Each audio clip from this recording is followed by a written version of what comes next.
చూడండి, ఈ హెల్మెట్ పెట్టుకొని జర్నీ చేయడం వల్ల ఎంత సేఫో మీకు తెలీదు.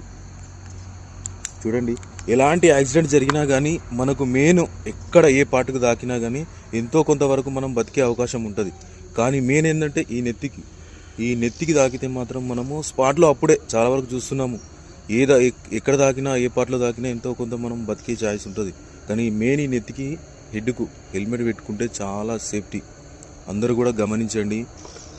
ఓ 1500 పెడితే మనకు మంచి హెల్మెట్ దొరుకుతుంది. 1500కు మనం ఎంతో ఖర్చు పెడతాం, కానీ హెల్మెట్ కొనాలంటే చాలా వరకు కొన్నారు. చాలామంది ఏంటంటారు ఇక్కడికే ఇది 10 కిలోమీటర్లే. 10 కిలోమీటర్లకు కూడా మనకు ఏదైనా ప్రమాదం సంభవించవచ్చు. 10 కిలోమీటర్లు అయినా సరే హెల్మెట్ పెట్టుకొని పొండి, ఏం కాదు. మనకు నెత్తికి ఇదేం బరువా?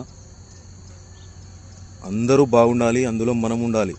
ఎప్పుడైనా సరే గమనించుకోండి కొంచెం. మీరు కూడా అందరూ కూడా బైక్ ప్రయాణం చేసేవాళ్ళు అందరూ కూడా హెల్మెట్ కంపల్సరీ ధరించండి. అందరూ కూడా చేతులెత్తి నమస్కరిస్తున్నా.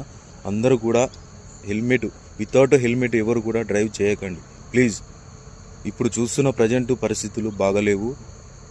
అందరికీ కూడా చేతులెత్తి నమస్కరిస్తున్నా. హెల్మెట్ మాత్రం తప్పనిసరిగా మీరు వాడండి ప్లీజ్. I request.